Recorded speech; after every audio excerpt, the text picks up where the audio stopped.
বন্ধুরা, আজ আপনাদের সাথে একদম একটা সত্য ঘটনার উপর নির্মিত মুভির কাহিনী এক্সপ্লেন করতে এসে গেলাম। যে মুভিটার নাম হচ্ছে গার্ল ইন দ্য বাংকার, যেটা কিনা এলিজাবেথ নামের একটা 14 বছরের মেয়ের জীবনের উপর বানানো হয়েছে। যেখানে 14 বছরের এই মেয়ে একদিন স্কুল থেকে বাসায় ফেরার সময় এক খারাপ লোকের খপ্পরে পড়ে যায়। কিন্তু এই কাহিনী সেই লোক কতটা খারাপ কাজ করেছে সেটার উপর নয়, বরং এই 14 বছরের মেয়েটা কিভাবে সেই খারাপ লোকটার থেকে নিজের বুদ্ধিমত্তা খাটিয়ে এবং সাহস দেখিয়ে বেঁচে ফিরেছে সেটাকে নিয়ে। তো আজ আর কথা বেশি বাড়াবো না, আসুন এই ইন্টারেস্টিং মুভির গল্পে সরাসরি আসা যাক। মুভি শুরু হয় এই মুভির মেইন ক্যারেক্টার স্কুল পড়ুয়া এলিজাবেথ বা লিজিকে দেখিয়ে, যে কিনা আজ স্কুল ছুটির পর বাসায় ফিরলে জানতে পারে আজ তার আব্বু আম্মু এখনো কাজ ছেড়ে বাসায় ফিরেনি। অন্যদিকে আমরা মাস্ক পরা একটা আননোন পার্সনকে দেখতে পাই, যে কিনা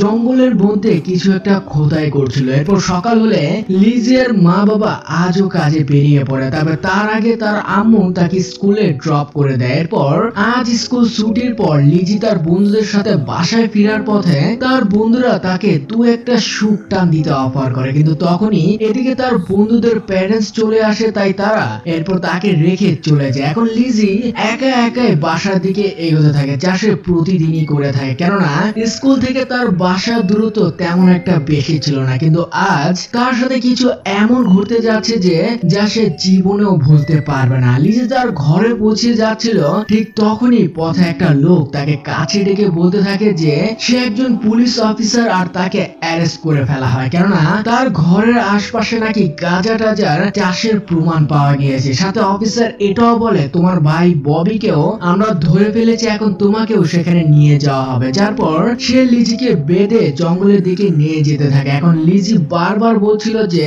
আমাকে বাসায় যেতে দাও, প্লিজ আমাকে যেতে দাও, কিন্তু সেই লোকটা তার কোনো কথাই যেন শুনছিল না, আর তাকে সেখান থেকে দূরে নিয়ে যেতে থাকে এবং এরপর তার গলায় একটা বোম ফিট করা লকেট পরে দেয় আর ভয় দেখাতে থাকে যে যদি সে পালানোর চেষ্টা করে এটা অটোমেটিক ব্লাস্ট হয়ে যাবে এবং সে মারা যাবে। এখন এর কথা থেকে মনে হচ্ছিল যে লোকটার ইন্টেনশন মূলত ভালো কিছু নয়, হয়তো সে কোনো পুলিশ অফিসার হতেই পারে না, কিন্তু 14 বছরের লিজি লোকটাকে পুলিশ হিসেবে তার সকল কথা মেনেই যাচ্ছিল। যার একটু পরেই লোকটা তাকে বলতে থাকে সে কোনো পুলিশ অফিসার নয়, বরং লিজিকে তার আগে থেকে খুবই পছন্দ হয়েছে, তাই সে তাকে ধরেছে। সে তাকে আজব প্রশ্ন শুরু করে, যেমন তোমার বয়স কত, তুমি কি ভার্জিন কিনা। এখন এসব প্রশ্ন শুনে আপনারাও নিশ্চয়ই বুঝে গিয়েছেন যে হারামিটার উদ্দেশ্যটা কি। যারপর সে লিজিকে একটা সিক্রেট বাংকারে নিয়ে যায়, যেটা কিনা জঙ্গলের একদম মাঝখানে অবস্থিত ছিল।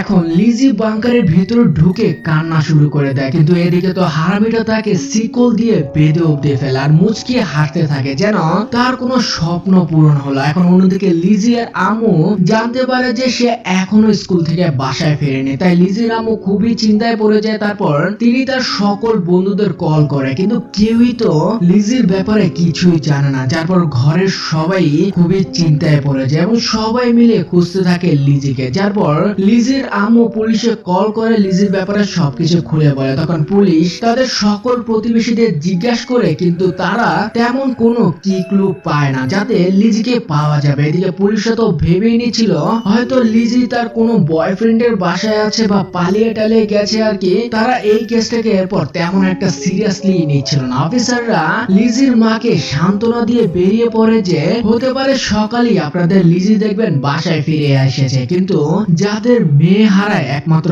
তারাই তো বুঝতে পারে এই সিচুয়েশনটা। এদিকে পুরো একদিন পার হলেও লিজির কোনো খোঁজ খবর না পাওয়া গেলে এবার পুলিশরা কিছুটা নড়েচড়ে বসে। সঙ্গে শহরের কিছু ভলান্টিয়াররা মিলে পুরো জঙ্গলকে বারবার চেক করতে থাকে, কিন্তু কেউই লিজির কোনো খোঁজ পায় না। ইভেন পুলিশের স্পেশাল ডগ টিমও লিজিকে খুঁজতে চেষ্টা করছিল, কিন্তু কোনোই ফলাফল পাওয়া যায় না। এখন আপনারা নিশ্চয়ই আন্দাজ করতে পেরেছেন যে সেই হারামিটা বাংকারটাকে কতটা সেফ ভাবে তৈরি করেছে মাটির নিচে, যেখানে লিজি অলরেডি 2 দিন ধরে বাংকারের ভিতরেই পার করে ফেলেছে এবং ভয়ে তার মাথায় সে সময় কিছুই কাজ করছিল না যে কি করবে সে। এদিকে সেই লোকটা তো আজ তাকে ছোঁয়ারও চেষ্টা করেছিল, সঙ্গে তাকে ধমকি টমকিও দেয় যে যদি তুমি এখান থেকে পালানোর চেষ্টা করো একদম মারা যাবে, কেননা বাংকারের উপরের জায়গায় আশপাশে কিছু বোম ফিট করে রাখা আছে, যার উপর দিয়ে তুমি যদি হাঁটার চেষ্টা করো বড়সড় ধামাকা হয়ে যাবে এবং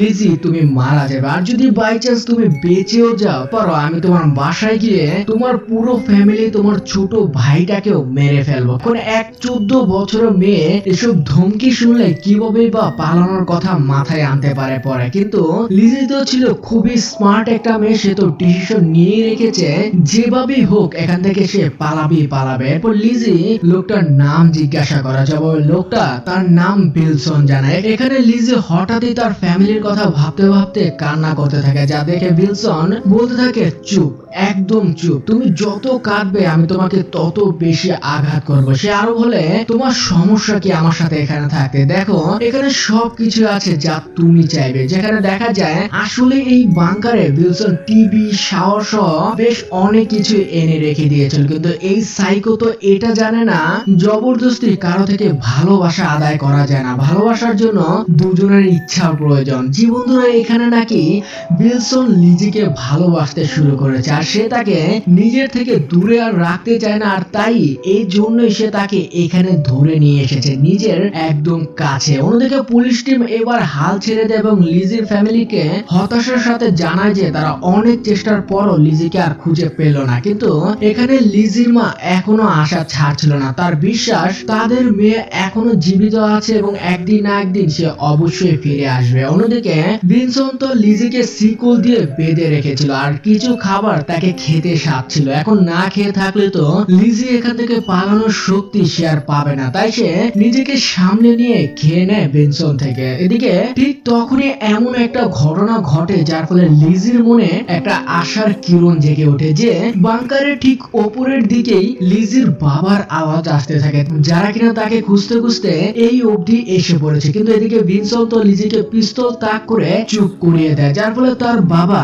একদমই বুঝতে পারে না যে তার পায়ের নিচেই তার মেয়েকে আটক অবস্থায় রাখা হয়েছে। এরপর লিজির মিসিং নিউজ মিডিয়াতেও ছড়িয়ে যায়, যেখানে লিজির মা বাবা খুবই কান্না করছিল এবং বলছিল লিজি তুমি যেখানেই আছো ফিরে আসো, আর যার কাছেই আমার মেয়েটা আছে প্লিজ আমাদের কাছে তাকে ফিরিয়ে দাও।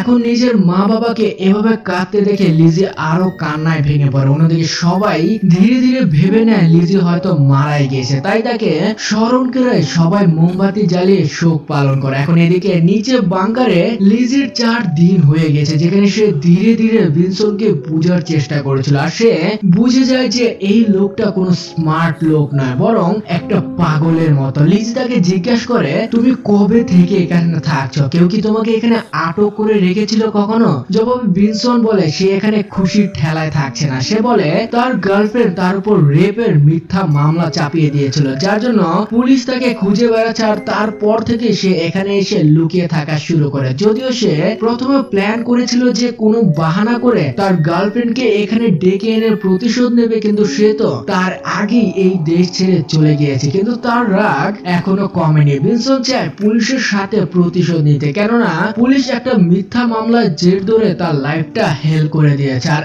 এমনই একদিন সে এই শহরে লিজিকে দেখে পছন্দ করে বসে। এখন বিনসন লিজিকে আরো ভয় দেখায় যে যদি পুলিশ তোমাকে খুঁজতে খুঁজতে এখানে এসেও পড়ে, উপরে রাখা সকল বোম ফেটে যাবে আর সব পুলিশই মারা যাবে। মানে সে চায় এটাই যে এই মেয়েকে খুঁজতে খুঁজতে পুলিশ এখানে আসুক আর তারা মারাও যাক। এখন পুরো কাহিনী শুনে আপনারাও নিশ্চয়ই বুঝে গেছেন যে বিনসন কেমন ধরনের এক সাইকো। অন্যদিকে এখন লিজি গায়েব হয়েছে প্রায় 5 দিন হয়ে গিয়েছে, যার ফলে তার মা বাবার মধ্যে তো লিজিকে নিয়ে লড়াই শুরু হয়ে যায়, কেন তারা খুবই ডিপ্রেসড এর মধ্যে ছিল। আর এদিকে লিজি তো বাংকারে বসে সুযোগের অপেক্ষায় ছিল যে সে কিভাবে এখান থেকে পালাবে। সে জানতো বিনসনের কাছে একটা বন্দুক আছে যা সে রাতের বেলা সুযোগ বুঝে হাতিয়ে নেবার চেষ্টা করে, কিন্তু বিনসন তাকে শিকল দিয়ে বেঁধে রেখেছিল, যার জন্য সেটা আর সম্ভব হয় না। তখনই হঠাৎ করে বিনসন উঠে পড়ে, কিন্তু লিজি কিছু একটা বাহানা করে ব্যাপারটাকে ইগনোর করে দেয়। আর ঠিক তখনই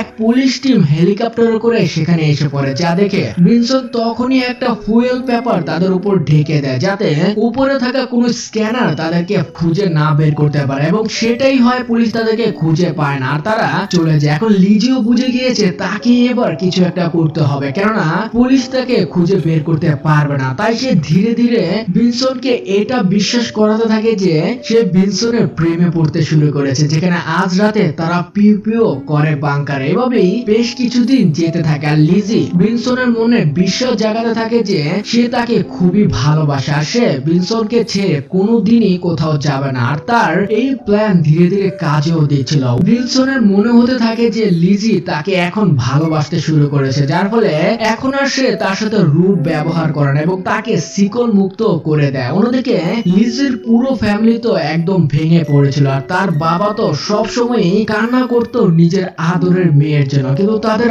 আইডিয়াও ছিল না যে তাদের মেয়ে এখনো জীবিত আছে। অন্যদিকে ভিনসন ধীরে ধীরে এখন লিজিকে এতটাই বিশ্বাস করে ফেলেছে যে তাকে তার পিস্তলটা দিয়ে চালানোর প্র্যাকটিস অব্দি করা এবং সেই রাতে পুরো 7 দিন পর ভিনসন লিজিকে বাংকার থেকে বাইরে নিয়ে আসা। লিজি এতদিন পর বাইরে খোলা হাওয়া পেয়ে কিছুটা স্বস্তি অনুভব করে। এখন ভিনসন তাকে নিয়ে একটা গাড়ির দিকে যায় যেখানে কিছু খাবার জিনিস রাখা ছিল। এখন এসব দেখে লিজি তাকে জিজ্ঞাসা করে এগুলো এখানে কে রেখে গিয়েছে, যা ভিনসন একদমই না শোনার ভান করে ইগনোর করে বাংকারের দিকে ফিরে যেতে থাকে। কিন্তু তখনই লিজি চালাকি করে নিজের একটা জুতা সেখানে রেখে দেয়, যাতে এরপর যদি পুলিশ টিম সেখানে আরেকবার আসে তাকে যেন ট্রেস করতে পারে। এরপর এই রাতে লিজি এটাও জানতে পারে যে ভিনসনের কাছে একটা মোবাইল ফোনও রয়েছে, যা গভীর রাতে লিজি বের করে তার আম্মুর কাছে মেসেজ পাঠানোর চেষ্টা করে, কিন্তু সেই বাংকারে কোনো নেটওয়ার্ক পাওয়া যাচ্ছিল না। তাই লিজি বাংকারের দরজাটা হালকা খুলে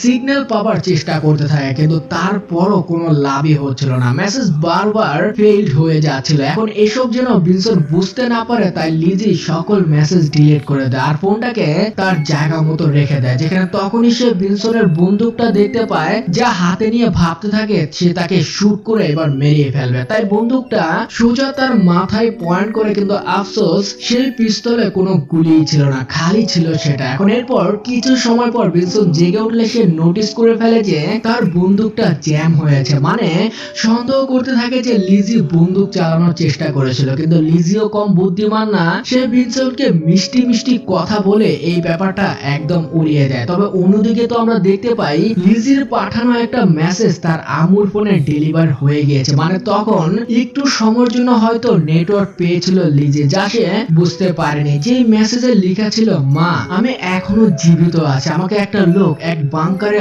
আটক করে রেখেছে, যেটা কিনা আমাদের ঘর থেকে কিছুটা দূরে। আর এই মেসেজ পড়েই লিজির আম্মু পুলিশকে জানায়, কিন্তু তারা তো মেনে নিয়েছিল লিজি মারা গেছে, তারা বিশ্বাসই করতে চায় না এটা লিজির মেসেজ, হয়তো অন্য কেউ লিজি সেজে এই মেসেজটা পাঠিয়েছে। তখন লিজির আম্মু বলে এই মেসেজে লিজির নিক নেম লেখা রয়েছে, যা একমাত্র সেই জানে আর কেউ জানে না। যা শুনতেই পুলিশ তাদের কথাটা মেনে নেয় এবং এই নাম্বারটাকে ট্র্যাক করা শুরু করে, যারপর তারা জানতে পারে এই নাম্বারটা মাত্র 3 মাস আগে কোন এক ক্যাথরিন নামের মহিলা কিনেছে। আর পুলিশ সাথে সাথেই তার বাসায় চলে যায়, যেখানে পৌঁছানোর পর তারা জানতে পারে ক্যাথরিন এই ফোন নাম্বার তার বয়ফ্রেন্ডের জন্য কিনেছিল, যে কিনা আর কেউ নয় সেই ভিনসন। এরপর পুলিশ ক্যাথরিনের বাসা তল্লাশি করলে সেখানে একটা বাংকার দেখতে পায়, যা দেখে সন্দেহ করতে থাকে এখানেও বাংকার, আবার লিজিও রয়েছে বাংকারে। তারপর আর একটু চাপ দিলে ক্যাথি বলতে থাকে যে ভিনসন আমাকে মাঝে মাঝে কল করে খাবারের জন্য, যা আমি একটা জায়গায় এরপর রেখে আসি, মাত্র এইটুকুই, আমি আর কিছুই জানি না। যারপর পুলিশ সেই জায়গায় যায় যেখানে খাবার রেখে আসা হতো এবং তখনই সেই জায়গাটা তালাশ করতে থাকে। তবে তারপরও তারা তেমন কোনো ক্লু বা সেই বাংকারটা খুঁজে পায় না, যারপর তারা একটা প্ল্যান করেছে তারা কিডন্যাপারের নিকট একটা মেসেজ পাঠাবে নিউজের থ্রু, কেননা অফিসাররা জেনে গিয়েছে ভিনসন খুবই ভীত প্রকৃতির একজন আসামি। তাই ভিনসন নিউজ শুনে পুলিশ থেকে পালানোর চেষ্টা অবশ্যই করবে আর পুলিশ এই জায়গাটা ঘেরাও করে রাখবে আগে থেকে এবং তাকে তখন ধরে ফেলবে। এরপর দেখা যায় পুলিশের প্ল্যানটা কাজে লেগেও যায়। ভিনসন যখন টিভি অন করে সে টিভিতে তারই ফটো দেখতে পায় এবং এটাও বলা হয় লিজিকে তাদের বাড়ির আশপাশে এক বাংকারে আটক করে রাখা হয়েছে, যা পুলিশ শীঘ্রই খুঁজে বের করবে। এখন এটা দেখি ভিনসন লিজির উপর চিল্লাতে থাকে যে তুমি মেসেজ পাঠিয়েছো তাদের কাছে, কিন্তু লিজিতে ছিল খুবই চালাক, সে আবারও তাকে কথার জালে ফাঁসাতে থাকে। সে বলে আমি কেন চাইবো যে আমরা কোনোদিন আলাদা হব, আমি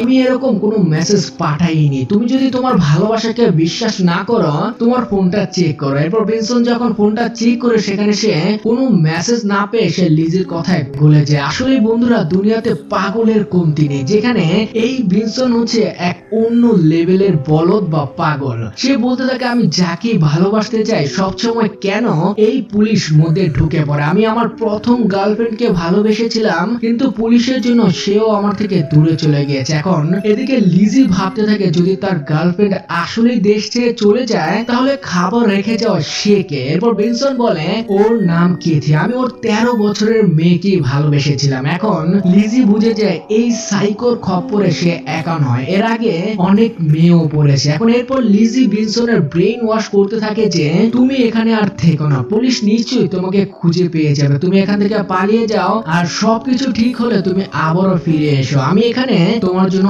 অপেক্ষা করব, তুমি ফিরে আসলে আমরা দুজন আবারও একসাথে সারা জীবন থাকবো। যার পর সাইকো ভিনসন মেনেও নেয়, কেননা সে লিজিকে পুরোপুরি বিশ্বাস করে এখন যে লিজি তার সত্যিকারের ভালোবাসা। তাই সে লিজির কথা মতো সেখান থেকে বেরিয়ে পড়ে। আর ভিনসন যাবার বেশ কিছুক্ষণ পর লিজি অবশেষে বাংকার থেকে বেরিয়ে আসে, কিন্তু লিজি এখনো ভয়ের মধ্যে ছিল, কেননা ভিনসন বলেছিল বাংকারের আশপাশে বোম রাখা আছে। তাই সে নড়ছিল না, বরং জোরে জোরে চিৎকার করছিল যাতে কেউ হেল্প করে। তখনই পাশেই লিজিকে খুঁজতে বেরিয়ে পড়া এক পুলিশ টিম লিজির আওয়াজ শুনতে পায় এবং তখনই তাকে উদ্ধার করে নেওয়া হয়। এরপর পুলিশ যখন সেখানের বোমগুলো চেক করা হয় তারা দেখে সেগুলো সবই ছিল নকল বোম, যা শুধুমাত্র লিজিকে ভয় দেখানোর জন্য রাখা ছিল। এখন পুরো 10 দিন পর লিজি তার পরিবারের কাছে অবশেষে ফিরে আসে এবং সবাইকে জড়িয়ে ধরে, যেখানে অন্যদিকে এরপর পুলিশ ভিনসনকে ধরতে সক্ষম হয়, যার কিনা পরবর্তীতে আজীবন কারাবাস দেওয়া হয়। আর বন্ধুরা এখানেই কিন্তু এই সাইকো আসামির পাশাপাশি এই সত্য ঘটনা অবলম্বনে মুভির কাহিনীটা শেষ হয়ে যায়। জি বন্ধুরা এই মুভিটা কিন্তু একদম একটা সত্যি ঘটনা থেকে নেওয়া হয়েছে, যেখানে 1 সেপ্টেম্বর 2006 সালে সাউথ ক্যারোলিনাতে 14 বছরের এক মেয়ের ঠিক এই মুভির মতো করে কিডন্যাপ করা হয়েছিল ভিনসন ফিলি নামের এক সাইকো কিডন্যাপার, যে কিনা প্রফেশনালি একজন কনস্ট্রাকশন ওয়ার্কার ছিল। এই জন্যই হয়তো ভিনসন এসব বাংকারের ব্যাপারে এত ভালো নলেজ রেখেছিল। এছাড়া ভিনসন নামের সেই সাইকোর নামে এই কিডন্যাপিং এর আগে আরেকটা কেস চলছিল যে সে তার গার্লফ্রেন্ডের 13 বছরের এক মেয়ে রেপ করেছিল। তো বুঝতেই পারছেন এই মুভির সকল কাহিনীটা, যা আমার কাছে তো খুবই ভালো লেগেছে, তাই আপনাদের সাথে মূলত শেয়ার করলাম। তো যদি আপনারও ভালো লেগে থাকে তাহলে কিন্তু অবশ্যই একটা অন্তত লাইক কমেন্ট করে জানাতে একদমই ভুলবেন না। আর যদি আপনার কাছে এইসব মুভির পাশাপাশি অ্যানিমেশন টাইপ মুভি ভালো লেগে থাকে তাহলে কিন্তু আপনি আমাদের মুভি ফ্রিক 2.0 নতুন চ্যানেলটি সাবস্ক্রাইব করে রাখতেই পারেন। সেখানে আমি রেগুলারলি ডোরেমন, শিনচেন সহ বিভিন্ন অ্যানিমে এক্সপ্লেইন ভিডিও শেয়ার করার চেষ্টা করছি। আপনাদের সাপোর্ট পেলে আরো পুরোদমে লেগে পড়ো। তো যাই হোক, তাহলে নেক্সটে খুব শীঘ্রই আবারও আসছি না হয় অন্য কোনো ইন্টারেস্টিং গল্প নিয়ে। ততদিন অবধি ভালো থাকবেন সবাই, সুস্থ থাকবেন।